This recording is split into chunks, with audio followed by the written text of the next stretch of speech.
My girlfriend Maddie looked me straight in the eye last Tuesday and said, "Jude, you are out of the picture.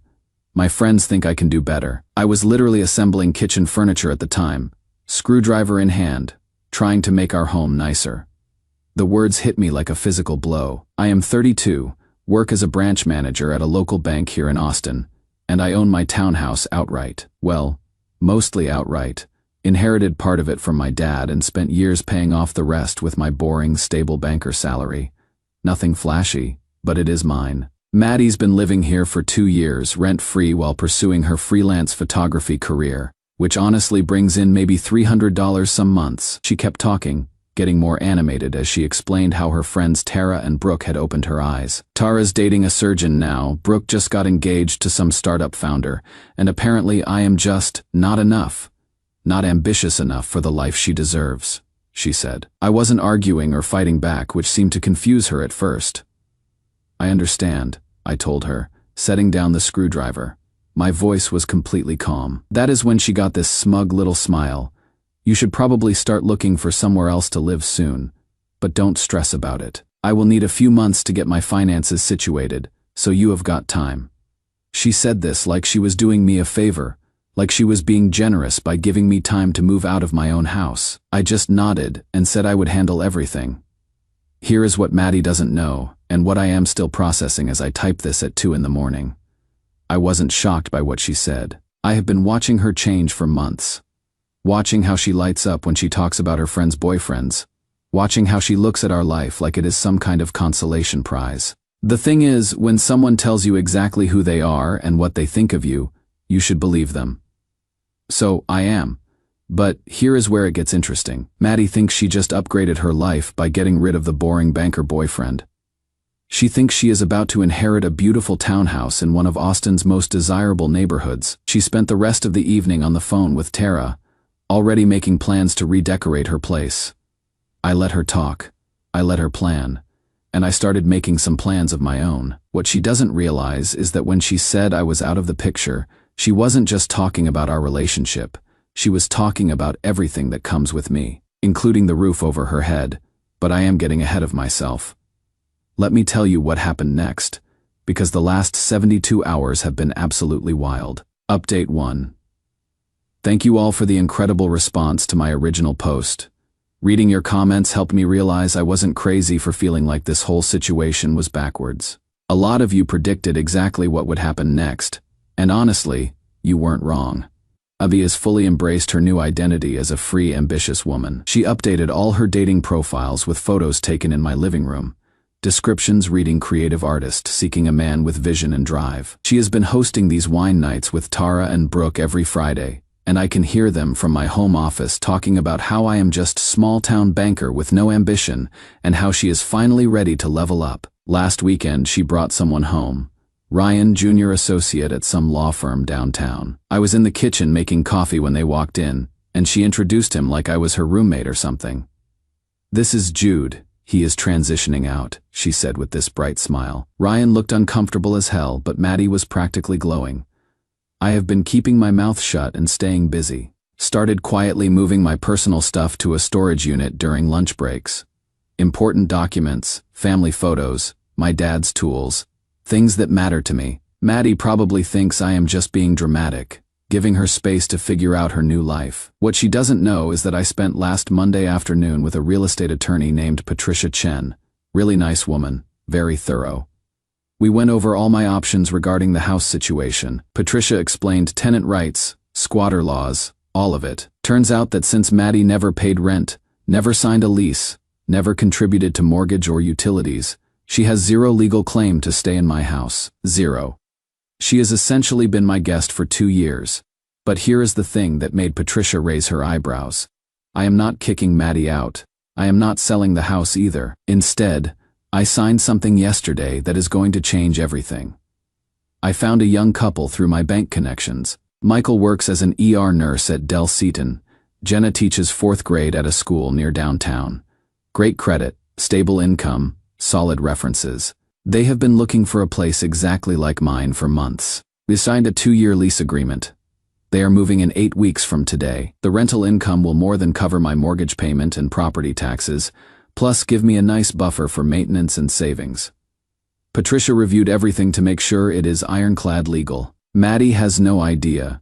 She has been talking to her mom on the phone about how she is going to redecorate her house once I finally get my act together and move out. Yesterday, I overheard her telling someone that I will probably take forever to find a place, because I am not exactly a catch and don't have much going for me. I just keep saying things like, "Don't worry. Everything will be handled, and I am working on it," when she asks about my timeline for leaving. She takes this as confirmation that I am struggling to find somewhere to go, that I am probably having trouble accepting that she is done with me. The truth is, I have already put a deposit down on a downtown apartment. 1 bedroom, nice building, walking distance to work. I will be moved out with time to spare before Michael and Jenna arrive, 8 weeks and counting. I am not sure what Maddie thinks is going to happen, but I have a feeling it is not going to go the way she is imagining. Update 2. This situation has gotten absolutely surreal. I honestly don't know whether to laugh or feel genuinely concerned about what is going to happen when reality hits. Maddie has completely transformed into someone I barely recognize. She redecorated the living room without asking, bought new throw pillows and artwork with money I can only assume came from her photography work, or maybe Tara and Brooke. She has been bringing Ryan over more frequently, not just for coffee anymore. Last weekend, they spent Saturday afternoon on my back deck drinking wine and talking about their future together. She introduced him to my neighbor Mrs. Patterson as my boyfriend Ryan, and when Mrs. Patterson asked where I was, Maddie said, "Oh, Jude's moving out soon. This is going to be our place. Our place." Like they are building a life together in my house. The phone conversation I overheard with her mother last Tuesday night was something else. "Mom, once Jude finally gets his stuff together and leaves, I am going to completely redo the master bedroom. Ryan thinks we should knock out the wall between the office and the guest room to make a bigger art studio space." Her voice was so excited, so certain. I never realized how much I was limiting myself by staying with someone so safe. I was standing in my own hallway listening to her plan renovations to my own house, and I genuinely didn't know how to feel. Part of me wanted to walk in there and explain reality to her, but honestly, she seemed so happy, so confident in this version of the future she has created in her head. Meanwhile, I have been systematically moving everything that matters to me. My books, my dad's old record collection, kitchen stuff, I actually care about. I do it gradually so she doesn't notice. Usually when she is out with Ryan or at one of her wine nights. The house is starting to feel like a shell of itself, at least in terms of my presence there. Michael and Jenna came by yesterday for a final walkthrough before they move in next week. I timed it for when Maddie was at a photography workshop downtown. They are so excited about the place, especially the kitchen and the little garden area out back. Jenna wants to plant herbs. Michael's already talking about setting up a home gym in the basement. They seem like they will take really good care of everything. But here is where things got complicated. Maddie came home early from her workshop and saw official-looking papers from the property management company on the kitchen counter. She must have glanced at them before I could put them away, because later that evening she was practically bouncing around the house. "Jude," she said, finding me in the bedroom, "I saw some paperwork earlier. Are you actually selling the house? Like, to move on?" Her tone was so hopeful, so relieved. I just looked at her and said, "Don't worry about it. Everything's being handled." She took that as confirmation of whatever story she is telling herself. That night, I heard her on the phone with Brooke. I think he has finally realized this is for the best. He is selling the house so he can start fresh somewhere else. It is actually really mature of him. The disconnect between what she thinks is happening and what is actually happening is staggering. In her mind, I am the one who needs to start over. I am the one who is getting a reality check about my place in the world. She is convinced that me moving on from the house means I am finally accepting that she was right about everything. 6 more days. 6 more days in truth. I keep thinking I should, that it would be kinder somehow. But then I remember her words, "You are out of the picture."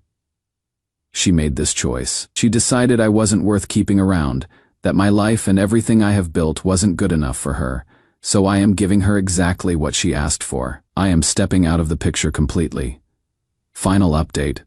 I don't even know where to begin with what happened yesterday. I am still processing it all, and honestly, I am not sure whether I feel vindicated or just deeply sad about how everything went down. Friday night, Maddie was in full celebration mode. She had spent the week buying new furniture for her house, including this expensive velvet couch that she somehow convinced Ryan to help her pay for. She made this elaborate dinner and kept toasting to their new beginning. Ryan seemed a little uncomfortable with how fast she was moving, but he went along with it. I spent Friday evening doing final packing and cleaning up my office. Maddie assumed I was stress cleaning because I was emotional about leaving our house. She actually patted my shoulder at one point and said, "Don't worry, Jude. You will find somewhere nice. Maybe something smaller and more manageable." Saturday morning at 8:45, I was loading the last of my clothes into my car when I saw the moving truck turning onto our street right on schedule. Maddie was in the kitchen making breakfast for herself and Ryan, who had spent the night again. She was wearing this silk robe she had bought specifically for christening the house as truly hers. Her words from a text I saw her send to Tara earlier that week. At exactly 9 a.m., Michael and Jenna arrived with Patricia Chen, my real estate attorney, and the property management company representative. They had keys, official paperwork, and a very professional-looking moving crew. I was standing in my driveway finishing up with my car when I heard Maddie's voice from the front door. "Excuse me, who are you people? Why are you on my property?" Jenna, sweet person that she is, looked confused. "Hi there. We are Michael and Jenna Chen Rodriguez. We just signed a 2-year lease with the property owner. We are moving in today." The silence that followed was deafening. "What?" Maddie's voice went up about 3 octaves. "What lease? This is my house." That is when Patricia stepped forward with her briefcase and very calm professional demeanor. "Madam, I am Patricia Chen, representing the property owner. According to our records, you have no legal tenancy or ownership claim to this address. We will need you to vacate the premises today so our tenants can move in." I watched Maddie's face go through about 5 different emotions in 10 seconds. Confusion, disbelief, anger, panic, and then this desperate kind of fury. She called my phone immediately, even though I was standing right there in the driveway. Her hands were shaking. Jude, you cannot do this to me. You cannot just kick me out. This is my home." I answered the phone even though she was 20 feet away. "Hey Maddie. What is up? What is up?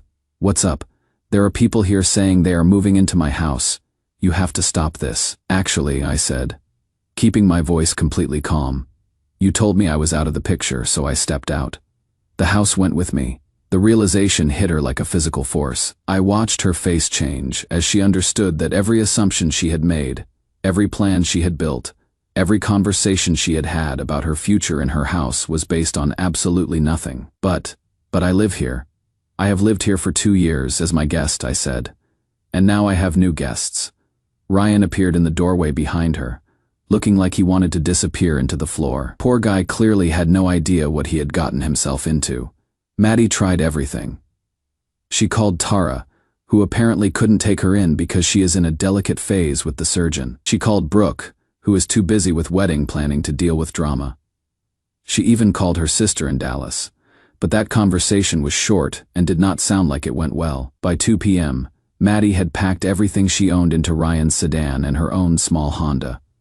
Ryan looked absolutely shell-shocked. I heard him asking her why she had never mentioned that the house wasn't actually hers, and her response was something about how she never thought it mattered because she assumed I had leave it to her when I moved out. The last thing she said to me was, "I cannot believe you would do something so cruel." She was crying, standing next to a car full of her hastily packed belongings. I looked at her and said, "You told me I wasn't good enough for the life you wanted. I am just making sure you get the chance to build that life somewhere else." As I am writing this update, I am sitting in my new downtown apartment. It is smaller than the house, but it is exactly what I need. The view of the city is actually pretty great, and I can walk to work in 15 minutes. The rental income from Michael and Jenna covers my mortgage and nets me about $800 extra per month, which I am putting straight into savings. Michael texted me yesterday to say they loved the place, and Jenna's already started planning her herb garden. They seem genuinely happy to be there. I ran into Maddie last month at a coffee shop downtown. She was working behind the counter, which surprised me because she had always been pretty vocal about service jobs being beneath her artistic calling. She looked tired, older somehow. When she saw me, she mumbled something about how she should have appreciated what she had. I left a $20 tip on a $5 coffee and told her I hoped she was doing well. I meant it. The truth is, I never wanted revenge. I never wanted to hurt her or teach her a lesson. I just wanted her to get exactly what she said she wanted.